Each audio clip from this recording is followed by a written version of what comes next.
मासिक पाळी येण्याच्या वयापूर्वीच सुहानीचं लग्न 30 वर्षीय तरुणाशी करून दिलं गेलं। त्यावेळी ती बेशुद्ध अवस्थेत होती आणि बेशुद्ध अवस्थेतच तिला सासरी नेण्यात आलं।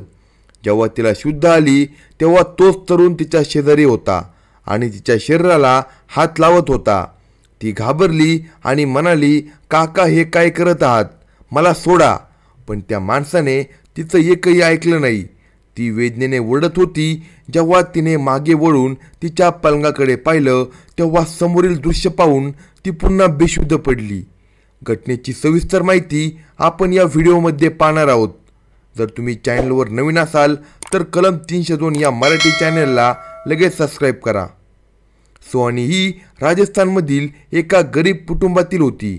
तिची कहाणी तिच्या छोट्याशा गावापासून सुरू होते। त्या दोघी बहिणी होत्या। तिच्या आईची तब्येत नेहमीच खराब असायची। आईच्या आतड्यात गाठ होती आणि ऑपरेशन करणं गरजेचं होतं। तेव्हा सुहानी फक्त 10 वर्षाची होती। जेव्हा तिला कळालं की तिच्या आईला कॅन्सर झाला आहे आणि लवकरात लवकर ऑपरेशन करायला हवं, नाहीतर तिची जगण्याची शक्यता कमी आहे। जेव्हा वडिलांकडे पैसे नव्हते, ते खूप गरीब होते, जेव्हा घरात अन्नाची टंचाई होती तेव्हा ते जवळच्या शेतातून भाज्या चोरून आणायचे। कधी कधी ते विचार करायचे, देव आमच्यावर कधी दया करणार नाही का, आणि अशा प्रकारे त्यांचं जीवन चाललं होतं। एके दिवशी आईची तब्येत इतकी बिघडली की ते तिला घेऊन दिल्लीच्या हॉस्पिटलमध्ये गेले। डॉक्टरांनी काही औषधं दिली ज्यामुळे आईला थोडा आराम मिळाला। अशी कोणतीही जागा नव्हती जिथे ते आईला घेऊन गेले नव्हते। नातेवाईकांनी सुद्धा त्यांच्याकडे पाठ फिरवली होती, कुणीही त्यांना मदत केली नाही। बाबा घराच्या बाहेरच समोसे आणि गोलगप्पेची हातगाडी लावायचे आणि विकायचे। त्यातून जे पैसे मिळत होते त्यावर त्यांचे घर चालायचे। त्यांनी आईला दिल्लीवरून परत घरी आणले होते। असाच त्यांचा वेळ निघून जात होता। पाहता पाहता 3 वर्षे निघून गेले। सुहानी 13 वर्षाची झाली होती। एके दिवशी शेजारची काकू त्यांच्या घरी आईला भेटायला आली होती। तिने बाबांना सांगितलं की जवळच्या गावातून एक स्थळ आलं आहे। हे ऐकून बाबा खूप खुश झाले। आईने विचार केला, चला माझ्या मरण्या अगोदर माझ्या मुलीचे लग्न होईल। बाबा थोडे टेन्शनमध्ये आले होते, कारण लग्नासाठी त्यांच्याकडे पैसे नव्हते। पण कसं तरी बाबा त्या काकूला म्हणाले, ठीक आहे, आम्ही लग्नासाठी तयार आहोत, पण मुलगा काय काम करतो।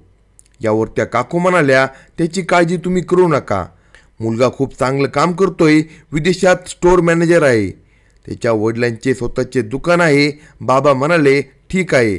तेव्हा त्या काकू पुन्हा म्हणाल्या, ठीक आहे, मग मुलाच्या घरच्यांना सांगते की ते लोक घेऊन लग्न करून मोनालीला घेऊन जातील। तेव्हा बाबा म्हणाल्या, जसं ते म्हणतील तसंच होईल। काकू म्हणाल्या, पण त्या लोकांना 15 दिवसांच्या आतच लग्न करायचे आहे, कारण मुलगा परदेशातून आला आहे आणि पुढील 3 महिन्यात परत जाणार आहे। बाबा तयार झाले। त्यांनी गावातील काही लोकांकडून मदत मागितली आणि 1 लाख रुपयांची तरतूद केली। अशा प्रकारे लग्नाची सर्व तयारी झाली। सुहानी खूप खुश होती, कारण आज तिच्या मोठ्या बहिणीचे लग्न होणार होते। या विचारानेच तिला आनंद होत होता। तेव्हा वाजत गाजत वरात दारात आली। तेव्हा सुहानी नवरदेवाला बघायला गेली, पण हे काय, इथे फक्त तिच्या बहिणीचं लग्न होणार होतं, पण तिला तिथे 2 नवरदेव दिसत होते। ती तिच्या बहिणीकडे गेली आणि तिला म्हणाली, मोनाली दीदी, तुला 2 नवरदेव आहेत, मी बाहेर बघितलं, वराडी लोक आले आहे।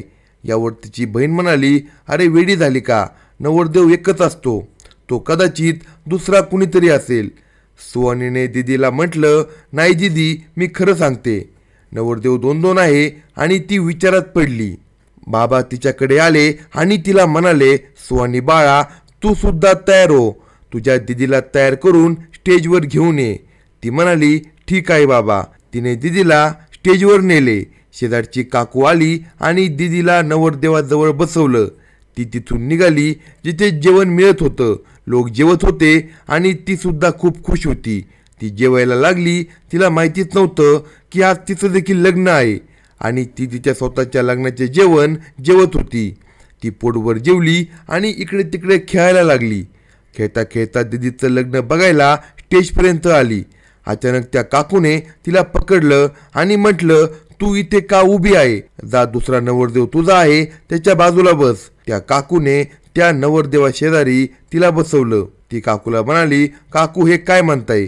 तेव्हा काकूने जबरदस्तीने तिला त्याच्या बाजूला बसवलं आणि म्हणाली, अगं वेडीबाई, आज तुझं देखील लग्न आहे, तुला माहीत नाही का?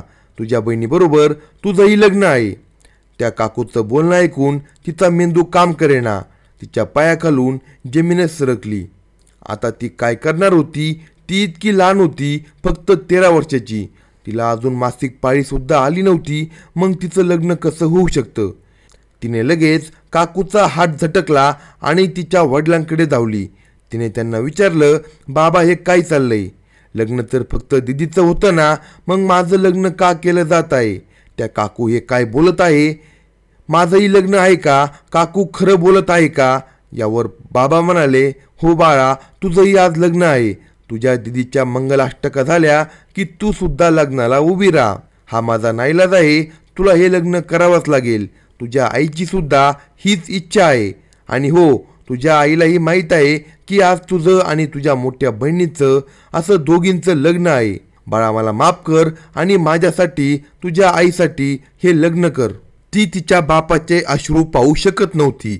त्यांच्या डोळ्यातील पाणी बघून ती म्हणाली, ठीक आहे बाबा, मी लग्न करायला तयार आहे. ती चुपचाप जाऊन त्या नवरदेवाजवळ जाऊन बसली. लग्नाच्या दिवशीच आईची तब्येत खूप बिघडली. तिला लगेच हॉस्पिटलमध्ये दाखल करावं लागलं. तिला हृदयविकाराचा झटका आला होता. ती सुहानीविषयी इतकी काळजी करत होती की तिला तिच्या हृदयावरच झटका बसला होता. सुहानी अजून बावल्यांसोबत खेळायची, भांडीकुंडी खेळायची, ती शाळेत जायची आणि आज तिचं लग्न होतं. तिच्या बहिणीचे वय 16 वर्षे होतं. आज तिच्या आयुष्यातलं सगळं काही इथं संपलं होतं. त्या दोघींची लग्न झाली होती. त्या दोघींना शेवटचा निरोप दिला गेला होता. ती तिच्या सासरी आली. कसं आली, कोणाबरोबर आली, तिला काही शुद्ध नव्हती. कारण लग्नानंतर सासरी येताना वाटेतच ती बेशुद्ध झाली होती. बेशुद्ध अवस्थेतच 6 तास प्रवास केल्यानंतर तिला शुद्ध आली. तिने डोळे उघडले तेव्हा समोर तिची बहीण होती. तिला जास्त टेन्शन आलं नाही, कारण तिने विचार केला की चला, काही झालं तरी आपली बहीण आपल्या सोबत आहे. तिच्या सासरी तिचे सासू सासरे, तिचा नवरा, तिची बहीण आणि बहिणीचा नवरा असे लोक राहत होते. बहिणीने घराची सर्व जबाबदारी घेतली होती आणि ती अशीच खेळत राहायची. तिचा नवरा तिला विचित्र नजरेने बघत असायचा. ती त्याच्या अशा पाहण्याने घाबरून जात होती आणि घाबरून बहिणीकडे पळून जायची. पाहता पाहता 5-6 महिने निघून गेले आणि तिला मासिक पाळ्या सुरू झाल्या. पाहता पाहता 1 आठवडा संपला आणि तिच्या पाळीचे दिवस संपले. त्या दिवशी रात्री तिला एका खोलीत नवरीसारखं पुन्हा सजवलं आणि पलंगावर बसवलं. ती नवरीच्या वेशात बसली होती. इतक्यात पाहते तर काय, तिचा नवरा खोलीत येत होता. त्याला बघून ती घाबरली, कारण तो खूप तरुण आणि हट्टाकट्टा बलवान होता. जवळपास तो 30 वर्षाचा होता. तो तिच्याजवळ आला आणि तिच्या चेहऱ्याला हात लावू लागला. तिच्या केसामध्ये हात फिरवू लागला. ती भीतीने थरथर कापू लागली. ती त्याला म्हणाली, अंकल हे काय करत आहे, मला सोडा. तिचं बोलणं ऐकून तो रागाने तिच्याकडे टक लावून पाहू लागला आणि म्हणाला, पहिले ऐक, मी तुझा अंकल नाही, मी तुझा नवरा आहे. ती म्हणाली, ठीक आहे, पण ती घाबरून थरथर कापत होती. तिला काही समजत नव्हतं की आता काय करावे. ती पुन्हा त्याला म्हणाली, तुम्ही मला असं का हात लावता, मला हे आवडत नाही. तेव्हा तो म्हणाला, अगं वेडे, तू माझी बायको आहे आणि मी तुझा नवरा आहे. मला हक्क आहे की मी तुला कुठेही हात लावू शकतो. तुला माहीत आहे का नवरा बायकोमध्ये काय होतं? ती म्हणाली, मला माहीत आहे. तो म्हणाला, तुला जर माहीत नसेल तर तो म्हणाला, तुला नसेल माहिती तर मी आज तुला समजावून सांगतो. तू घाबरू नको, मी तुला घाबरवला नाही तर तुझ्यावर प्रेम करायला आलोय. असे म्हणून त्याने तिला आपल्या मिठीत घेतलं. ती नकार देत होती. ती म्हणाली, मला सोडून द्या, मला खूप वेदना होत आहे, मला हे सगळं नको आहे. पण त्याने तिचं एकही ऐकलं नाही. रात्रभर तो एका राक्षसासारखा तिच्यावर अत्याचार करत होता. त्याला तिच्यावर कणभरसुद्धा दया आली नाही. त्याला माहिती होतं की ती योग्य वयाची नाही. तरी सकाळ झाली तेव्हा तिच्या संपूर्ण शरीरात वेदना होत होत्या. ती दुःखाने तडफडत होती, रडत होती. तिची बहीण तिच्या खोलीत आली आणि तिला चादरीसह उचलून घराच्या बाहेर घेऊन गेली. तिला आंघोळ घालून कपडे घातले आणि विश्रांती घ्यायला सांगितले. ती स्वतः स्वयंपाक करायला गेली आणि तिच्यासाठी जेवण घेऊन आली. ती जेवली आणि आराम करायला पलंगावर पडली. ती खूप रडत होती. बहिणीला म्हणाली, दीदी तू मला सोडून जाऊ नको, तो राक्षस पुन्हा येईल आणि माझ्यासोबत तेच करेल. त्याने माझ्यासोबत खूप वाईट केलं ग. तेव्हा मोनाली दीदी म्हणाली, घाबरू नको सुवानी, सगळं काही ठीक होईल. तू पूर्वीसारखी हसू खेळू लागशील, मी तुझ्यासोबत आहे. दीदी तिला धीर देऊन गेली आणि ती तशीच पलंगावर झोपली. पाहता पाहता 1 महिना निघून गेला. एक दिवस तिला कोरड्या उलट्या येऊ लागल्या आणि ती चक्कर येऊन अंगणात पडली. तिच्या सासू सासऱ्यांनी आणि बहिणीने धावत येऊन तिला उचलले आणि डॉक्टरांना बोलवलं. डॉक्टरांनी तपासणी केली आणि सांगितलं की ती गरोदर आहे. तेव्हा ती डॉक्टरांच्या बोलण्याचा अर्थ समजू शकली नाही. त्यांना म्हणाली, मी गरोदर आहे, हा कोणता आजार आहे? तिला गरोदर या शब्दाचा अर्थही माहीत नव्हता. पण एक चांगली गोष्ट झाली, ती म्हणजे त्याच दिवशी तिचे वडील घरी आले आणि त्यांनी सांगितलं की तुमची आई आता पूर्णपणे बरी झाली आहे. हा कसला चमत्कार होता. आज समजलं की ती गरोदर आहे आणि त्याच दिवशी समजलं की आई पूर्णपणे बरी झाली आहे. तिला भीती वाटली होती की कदाचित आई ही बातमी ऐकून अस्वस्थ होईल. पण आई बरी झाली होती याचा तिला खूप आनंद झाला होता.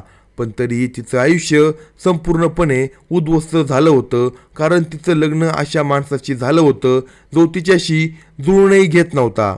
काही दिवसानंतर तिला कळालं की तिच्या नवऱ्याने आपल्या आईवडिलांना न सांगता त्यांच्यापासून लपवून दुसरं लग्न केलं होतं. ती मुलगी तिच्या सासू सासऱ्यांना आवडत नव्हती. तिला या सर्व गोष्टींची माहिती नव्हती आणि काही समजतही नव्हतं. ती विचार करायची, ठीक आहे, दुसरी बायको आहे तर काय झालं, त्यात माझं काय बिघडणार होतं? माझं तर त्याच्याशी लग्न झालं होतं आणि तो आता माझा नवरा होता. असं करता करता 5 महिने निघून गेले. या 5 महिन्यात तिचे पोट फुगू लागले. ती घाबरली आणि तिच्या सासूकडे गेली आणि त्यांना म्हणाली, आई माझं पोट बाहेर का येत आहे? माझ्या पोटात काय झालंय? सासू म्हणाली, काही नाही बाळा, गरोदरपणात असंच होतं, तू जाऊन विश्रांती घे, सगळं काही ठीक होईल. मग ती तिच्या बहिणीकडे गेली. यातलं बहिणीलाही फारसं कळत नव्हतं. मग ती म्हणाली, हे बघ सुवानी, तू गरोदर आहे, याचा अर्थ तुझ्या पोटात एक छोटंसं बाळ वाढत आहे. काही दिवसात तू त्याला जन्म देणार आहे. तिची बहीण खूप आनंदित होती. लग्नानंतर 3 महिन्यांनी तिचे दाजी कामासाठी परदेशात निघून गेले होते. तिथे त्यांची नोकरी होती. ते खूप चांगले व्यक्ती होते आणि दीदीचे सुद्धा त्यांच्यावर खूप प्रेम होते. दीदीचे बोलणे ऐकल्यानंतर ती शांत झाली आणि खोलीत जाऊन बसली. इतक्यात तिचा नवरा आला आणि तिला म्हणाला, हे बघ मुली, तू तुझे सामान बांध आणि या घरातून निघून जा. मी आता तुझ्याबरोबर राहणार नाही. मला दुसरी बायको आहे, तिला मला या घरात आणायची आहे. मी तिच्यावर खूप प्रेम करतो. हा तर माझ्या आईबाबांचा हट्ट होता की मी तुझ्यासोबत लग्न करावे, कारण त्यांची इच्छा होती की मी लव्ह मॅरेज न करता त्यांच्या पसंतीच्या मुलीबरोबर लग्न करावे आणि एका खेडेगावातल्या मुलीबरोबरच लग्न करावे. पण आता मला तुझ्यासोबत राहायचे नाही, त्यामुळे तू तयार हो आणि इथून निघून जा. नवऱ्याचे बोलणे ऐकून ती घाबरली, कारण आता तिला लग्नाचा खरा अर्थ समजला होता. हा माणूस तिला सोडून द्यायची गोष्ट बोलत होता. ती असं करू शकत नव्हती. तो तिला सोडून देऊ शकत नव्हता, कारण तिच्या वडिलांनी त्यांच्या लग्नावर खूप पैसे खर्च केले होते. त्यांनी लोकांकडून 1 लाख रुपये उसने घेऊन त्यांचं लग्न केलं होतं. जर या माणसाने तिला सोडून दिलं तर तिचे वडील जिवंतपणेच मरतील. मग तिचं काय होणार? तिच्या बाळाचं काय होणार? ती रडत रडत जाऊन सासू सासऱ्यांकडे धावली. तिची बहिणी तिथेच होती. ती रडत त्यांना म्हणाली, हे बघा ना, ते काय बोलत आहे. ते मला या घरात ठेवणार नाही. ते मला हे घर सोडून जायला सांगत आहे. तिचे असे बोलणे ऐकून तिची सासू अस्वस्थ झाली. सासरे तिच्या नवऱ्याला समजावू लागले, हे बघ मोहन, तू असं करू शकत नाही. तुला तिच्याबरोबरच राहावे लागेल. सुवानी खूप चांगली मुलगी आहे आणि आता ती तुझ्या बाळाची आई होणार आहे. तू हे कसं करू शकतो? तुला तिच्याबरोबरच राहावे लागेल. सगळेजण तिच्या नवऱ्याला समजावत होते, पण तो कोणाचेच ऐकत नव्हता. हे सगळं बघून तिला विचित्र अस्वस्थता जाणू लागली आणि अचानक तिची तब्येत बिघडली. तिचा नवरा तिला हॉस्पिटलमध्ये घेऊन गेला. ती 4-5 हॉस्पिटलमधून ट्रान्सफर होत एका मोठ्या हॉस्पिटलला पोहोचली. कारण डॉक्टर म्हणत होते आम्ही फक्त एकाचा जीव वाचवू शकतो, बाळ किंवा आई. डॉक्टर तिच्या नवऱ्यावर खूप रागवले होते आणि म्हणाले तुम्ही तिच्या वयाचा विचार केला असता तर ही परिस्थिती निर्माण झाली नसती. इतकी लहान मुलगी आहे आणि आता आई होणार आहे. तिची डिलिव्हरी करणं खूप कठीण आहे. आम्हाला खूप मोठा धोका पत्करावा लागेल. त्यावेळी तिच्या सासरच्यांनी डॉक्टरांना सांगितलं तुम्ही बाळ वाचवा, आईचं काय, आम्ही दुसरी आणू शकतो. आमच्या खानदानाचा दिवा वाचवा. तिच्या नवऱ्याने कागदावर सही केली. पण हे तिचं नशीब समजा की दुर्दैव. तिचं बाळही वाचलं आणि ती देखील वाचली. तिचे आईवडील दोघे हॉस्पिटलमध्ये आले. तिच्या नवऱ्याने तिला तिच्या आईवडिलांकडे पाठवून दिलं. जेव्हा तिचं बाळ 3 महिन्याचं झालं तेव्हा तिचा नवरा आला आणि तिच्या बाळाला तिच्याकडून जबरदस्तीने घेऊन जाऊ लागला. तो म्हणाला सुहानी मी तुझ्याबरोबर राहणार नाही, मी माझ्या पहिल्या बायकोबरोबर राहील आणि हे बाळ मी तिच्याच मांडीवर देईल, ती याला सांभाळेल.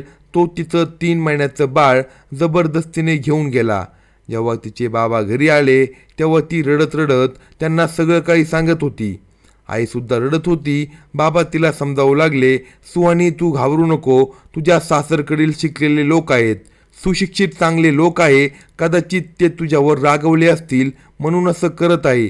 तू परत तिथे जा आणि सगळ्यांना मनव, ते नक्कीच मानतील. अशा तऱ्हेने बाबाने तिला सासरी पोचवले आणि दारातूनच म्हणाले बाळा तुझ्या बापाची इज्जत वाचवणं आणि तुझं घर सांभाळणं हे तुझं काम आहे.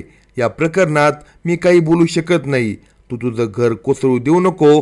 सासरच्या लोकांचे टोमणे मूकपणे सहन कर बाळा. ती म्हणाली ठीक आहे बाबा. इतक्या लहान वयात तिला इतक्या मोठ्या अडचणींना सामोरं जावं लागत होतं. ती फक्त 14 ते 15 वर्षाची असतानाच आई झाली होती.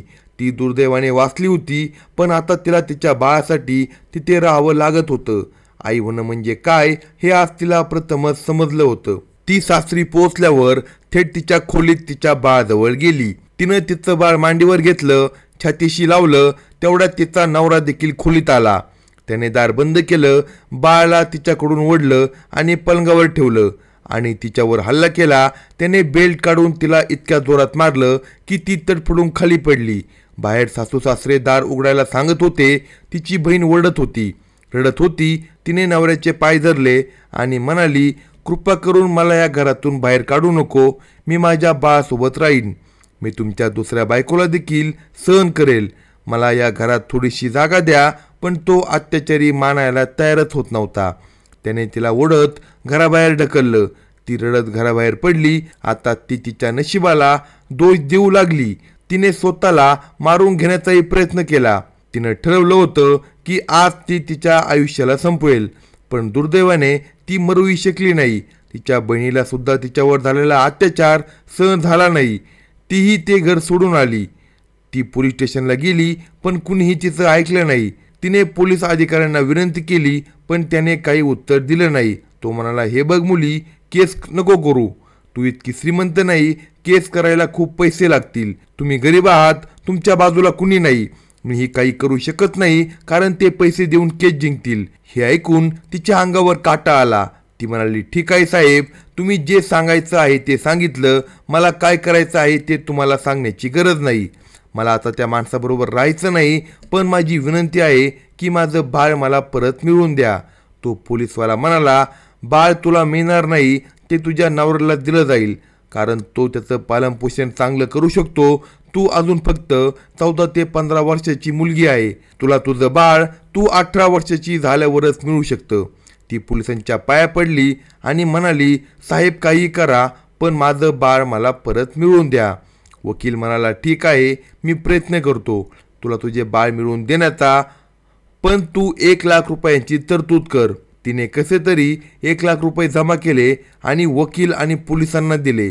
पण तिचं दुर्दैव इथंही तिच्या मागे लागलं होतं. ती केस हरली आणि बाळ तिच्या नवऱ्याला मिळालं. ती त्याच्यासमोर हात जोडून उभी होती. माझं बाळ परत द्या.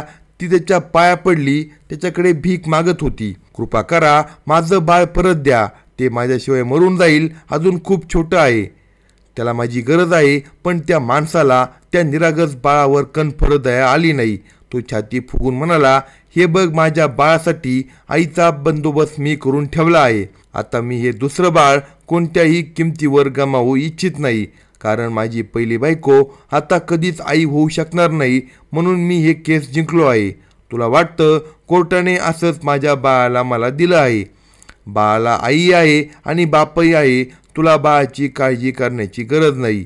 वकिलांचे म्हणणे होते, बाळ तुला मिळू शकत नाही. एकतर तुझे वय 18 पूर्ण झालं नाही. तू खूप लहान आहे, त्यामुळे तू बाळाची जबाबदारी घेऊ शकणार नाही. हे ऐकून ती मुलगी तिथे बेशुद्ध होऊन जमिनीवर पडली. आई वडिलांनी कसं तरी तिला सांभाळलं आणि घरी नेलं. जेव्हा तिला शुद्ध आली तेव्हा ती फक्त तिच्या बाळाला शोधत होती. तिला खूप रडू येत होतं. ती भिंतीवर डोके मारून स्वतःला मारून टाकण्याचा प्रयत्न करत होती, कारण तिला तिच्या बाळाची खूप आठवण येत होती. असेच पाहता पाहता बरेच दिवस निघून गेले. बाबांनी तिला तिच्या आत्याच्या घरी पाठवले. ती तिच्या आत्याच्या घरी आली. ती इथे आत्याच्या घरी 4 वर्षे राहिली. आत्याचा एक मुलगा होता, ज्याचं नाव सुहास होतं. सुहास तिला खूप आवडायचा. तो चांगला शिकलेला होता. त्याला तिचे संपूर्ण सत्य माहीत होते. तिने तिच्या भूतकाळाबद्दल त्याला सगळं काही सांगितलं होतं. सुहास नेहमी तिला खूप हसवण्याचा प्रयत्न करायचा. तो खूप चांगला मुलगा होता, चांगली नोकरी करायचा, त्याचा इन्कम देखील चांगला होता. त्याने तिचं शिक्षण पूर्ण करून घेतलं. ती इथे खूप आनंदात होती. ती तिच्या वडिलांशी बोलत राहायची. त्यांना सांगायची, इथे पूर्ण ठीक आहे, तुम्ही काळजी करू नका. आईला सांगा माझी काळजी करू नको, आणि दीदीला सुद्धा सांगा की जिजूंना म्हणव आणि जिजूसोबत परदेशात जा. तिचे दाजी कतारमध्ये काम करत होते. दाजींची काही चूक नव्हती. ते त्या अडाणी लोकांसोबत राहत नव्हते. तिच्या सांगण्यावरून बहिणीने दाजीबरोबर राहण्याचं ठरवलं. जिजूंनी सुद्धा बहिणीला कतारमध्ये नेलं. तिचं आयुष्य आनंदित झालं. तिला खूप आनंद झाला, कारण तिच्यामुळेच बहीण ते घर सोडून आली होती. दीदी जिजूंना म्हणाली की मी त्या घरी परत जाणार नाही. जिजूसुद्धा तयार झाले आणि त्यांनी तिला बाहेरच्या देशात कतारमध्ये बोलावून घेतले. आता तिचे आईवडीलही चांगल्या स्थितीत होते. आता त्यांचे आईवडील देखील चांगल्या परिस्थितीत होते. ती त्यांच्याशी बोलत राहायची. इकडे सुहास, तिची आत्या, तिच्या जुन्या आठवणी विसरून जाव्यात म्हणून सतत प्रयत्न करत असायचे. पण ती कसं विसरू शकत होती त्या सगळ्या घटना, तिच्या शरीरावरचे जखमांचे डाग. एके दिवशी याच आठवणींनी ती रडत होती. तेव्हा सुहास तिच्याजवळ आला आणि तिला म्हणाला, सुहानी, तू वाईट नको वाटून घेऊ, पण मला तुला एक गोष्ट सांगायची आहे. ती म्हटली, हो सांग ना. तेव्हा सुहास म्हणाला, जर तुला पुन्हा लग्न करण्याची संधी मिळाली तर तू करशील का? ती म्हणाली, अजिबात नाही. मला लग्न या नावाचाच तिरस्कार वाटतो. मला माझ्या आयुष्यात यशस्वी व्हायचं आहे. मला स्वतःच्या पायावर उभं राहायचं आहे. यावर सुहास म्हणाला, ठीक आहे सुहानी, पण जर तुला एक चांगला शिकलेला मुलगा मिळाला तर तू लग्न का करणार नाही? ती म्हणाली, अजिबात नाही. ते सुद्धा शिकलेले सुशिक्षित लोकच होते. पण काय झालं? जेव्हा सत्य समोर आलं तेव्हा माझ्याबरोबर काय झालं? इतक्या लहान वयात मी खूप काही पाहिलं आहे. मला लग्नाच्या नावाने भीती वाटते. सुहास म्हणाला, सुहानी, तू का घाबरतेस? मी तुझ्यासोबत आहे ना. बघ, तू वाईट वाटून घेऊ नको. तू माझ्याशी लग्न करू शकते का? सुहासच्या या शब्दांनी तिच्या अंगावर काटा उभा राहिला. हे कसं शक्य आहे? सुहासला माझं सगळं सत्य माहीत आहे आणि हे सगळं जाणूनही तो माझ्याशी लग्न कसं करू शकतो? सुहास खूप चांगला मुलगा होता. त्याला कोणतीही चांगली मुलगी मिळू शकते. इतकी चांगली नोकरी होती. तो तिच्यासारख्या मुलीशी लग्न करायला का तयार होईल? सुहास म्हणाला, हे बघ सुहानी, मी आईशी बोलेन, तिला म्हणवेन. तू फक्त एकदा हो म्हण. मी तुझ्या आयुष्यातले सगळे दुःख दूर करेन. मी वचन देतो, माझ्या प्रेमाने तुझ्या सगळ्या जखमा भरून काढेल. मी खरं सांगतो सुहानी, जेव्हापासून तू आली तेव्हापासून मी तुझ्यावर प्रेम करू लागलो आहे. तुझ्या या निरागस चेहऱ्यावर मी प्रेम करू लागलो आहे. सुहानी, तू एक उत्तम मुलगी आहे आणि माझ्या आईला याचा काही फरक पडणार नाही. मी तिला समजावेल. ती म्हणाली, नाही, असं होऊ शकत नाही सुहास. मी तुझ्याशी लग्न करू शकत नाही, कधीच नाही. आत्या कधीच हे मान्य करणार नाही. सुहास म्हणाला, जर तिने मान्य केलं तर तुला काही अडचण असणार आहे का? ती म्हणाली, मी विचार करून सांगते. तिच्या मनात अजून या सगळ्या गोष्टी होत्या. ती विसरू शकली नव्हती. तिला आजही तिच्या बाळाची खूप आठवण येत होती. त्याच्यासाठी तिचं हृदय तडफडत होतं. तिला तिचं बाळ हवं होतं, त्याला स्पर्श करायचा होता, त्याच्यासोबत राहायचं होतं.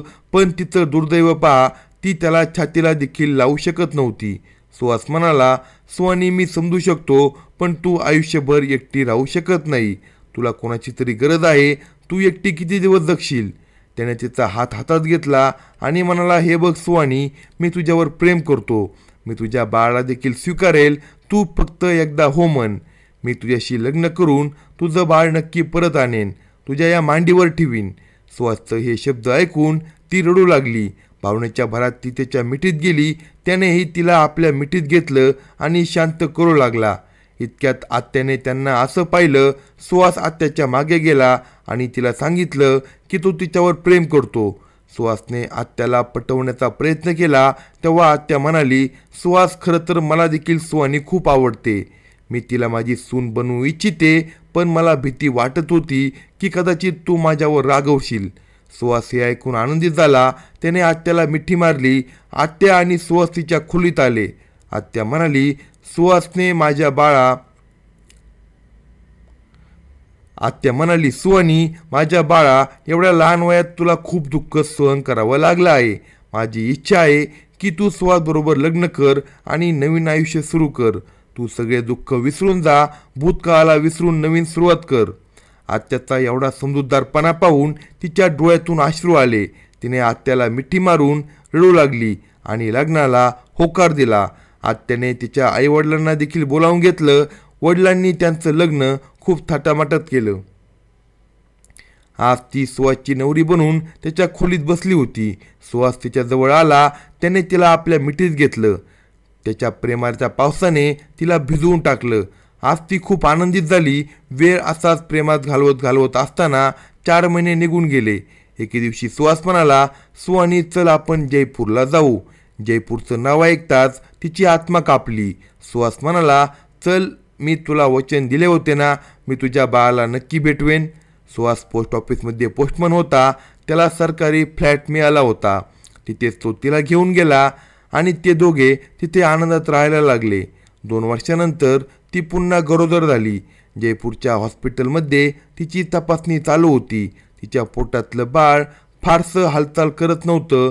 डॉक्टरांनी तिला पूर्ण विश्रांती घेण्यास सांगितलं होतं. तिची आत्याही तिच्याबरोबर आली होती. तिची आत्याही तिच्यासोबत आली होती, कारण तिची काळजी घेणारं दुसरं कुणी नव्हतं. आत्या आणि सुहास तिची खूप काळजी घेत होते. तिचं आयुष्य आता सुखाचं होतं. तिला 9वा महिना चालू होता. हॉस्पिटलमध्ये तिला 15 दिवस आधीच ॲडमिट केलं होतं, कारण तिला सिझेरियन ऑपरेशन करावं लागणार होतं. एके दिवशी ती वॉर्डमध्ये फिरत असताना तिची नजर एका व्यक्तीवर पडली. तो खूप अस्वस्थ दिसत होता. ती त्याला चांगली ओळखू शकत नव्हती. ती त्याला चांगलीच ओळखू शकत होती. तो दुसरा तिसरा कोणी नव्हता, तर तिचा पहिला नवरा मोहन होता. तो खूप अस्वस्थ दिसत होता. अगदी रडणाऱ्या व्यक्तीसारखी त्याची अवस्था झाली होती. थोड्याच अंतरावर तिने त्याच्या आईवडिलांना पाहिले. त्यांना पाहताच तिने लपण्याचा प्रयत्न केला. तिला त्यांना भेटायचं नव्हतं. तिला त्यांचा खूप तिरस्कार होता. काउंटरवर डॉक्टरांना विचारल्यावर कळालं की तिच्या पहिल्या नवऱ्याची बायको मरण पावली आहे, म्हणून तो इतका अस्वस्थ आहे. तिला कॅन्सर झाला होता आणि डॉक्टरांनी आशा सोडून दिली होती. तिचा आजच्या हॉस्पिटलमध्ये मृत्यू झाला होता. हे ऐकून ती स्तब्ध उभी राहिली. तिला तीव्र वेदना सुरू झाल्या आणि ती बेशुद्ध पडली. जेव्हा तिला शुद्ध आली तेव्हा तिचा दुसरा नवरा सुहास आणि आत्या तिच्या बाजूला काळजीने उभे होत्या. त्यांनी तिला बातमी सांगितली. ती ऐकून ती आनंदाने उडी मारायची बाकी होती. ती हलवू इच्छित होती, पण आत्याने नकार दिला. तू विश्रांती घे बाळा, तुझं खूप मोठं ऑपरेशन झालं आहे. हे बाळ ऑपरेशननंतरच झालं आहे. तिच्या मोठ्या ऑपरेशननंतर मुलाचा जन्म झाला होता. सुहास खूप चिंतित होता, कारण तिची तब्येत बरी नव्हती. त्याला तिची खूप काळजी वाटत होती. तिने त्याला एक मोठी स्माईल दिली आणि म्हणाली, सुहास, मी पूर्णपणे ठीक आहे आणि तूही खुश हो. आपलं बाळ या जगात आलंय. हॉस्पिटलमधून डिस्चार्ज होऊन ती त्यांच्या फ्लॅटमध्ये परत आली. मग तिने आत्या आणि नवऱ्याला हॉस्पिटलमध्ये ऐकलेल्या सर्व गोष्टी सांगितल्या. मग तिने तिच्या बहिणीला आणि दिदीला फोन केला. मग तिने तिच्या बहिणीला म्हणजे दिदीला फोन केला आणि तिला आनंदाची बातमी सांगितली. तसेच हॉस्पिटलमध्ये पाहिलेल्या गोष्टीबद्दलही सांगितलं, जी खरोखरच खरी होती. तिच्या पहिल्या नवऱ्याची बायको मरण पावली होती. आता त्याची अवस्था खूप वाईट झाली होती. तिची बहीण कतारहून जयपूरला आली होती आणि तिलाही भेटायचं होतं. ती तिच्या मुलाला घेऊन भेटायला आली. तिनं तिच्या मुलाला पाहिलं आणि हृदयाशी लावलं. तिचा मुलगा आता मोठा झाला होता. तो आता 9 वर्षाचा झाला होता. तो तिला ओळखत नव्हता. त्याला पाहून असं वाटत नाही की तो आईविना वाढला आहे. तो निरोगी आणि सुंदर होता, पण तो खूप उदास होता. तिने त्याला उदास होण्याचं कारण विचारलं तेव्हा तो रडू लागला आणि म्हणाला, माझी आई या जगात राहिली नाही, मला माझ्या आईची खूप आठवण येते. त्याचं ते निरागस बोलणं ऐकून तिला खूप वाईट वाटलं. तिला त्याला सांगायचं होतं की तीच त्याची खरी आई आहे, पण ती काही बोलली नाही. जेव्हा तिने त्याला छातीशी लावलं तेव्हा तिला खूप बरं वाटलं. तिच्या बहिणीने सांगितलं, तुझा पहिला नवरा मोहन आपण केलेल्या गोष्टींबद्दल खूप पश्चाताप करत आहे. तो म्हणतोय की सुहानीच्या शापाने माझी पहिली बायको देवाघरी गेली. मला तिच्याकडून माफी हवी आहे. मी तिला परत स्वीकारू शकतो, पण त्याला काय माहिती की तिचं आता लग्न झालंय आणि ती एका बाळाची आईसुद्धा झाली आहे. जेव्हा त्याला ही बातमी कळेल तेव्हा तो आणखी कोसळेल. तिची बहीण म्हणाली, मी ही बातमी त्याला नक्कीच सांगणार आहे आणि तुझ्या मुलाला तर मी सांभाळेल. मी त्याला आईचं प्रेम देईल, कारण मी अजूनही आई होऊ शकले नाही. तुझे जिजू म्हणतात मी याला माझ्या स्वतःच्या मुलापेक्षाही जास्त प्रेम करेल.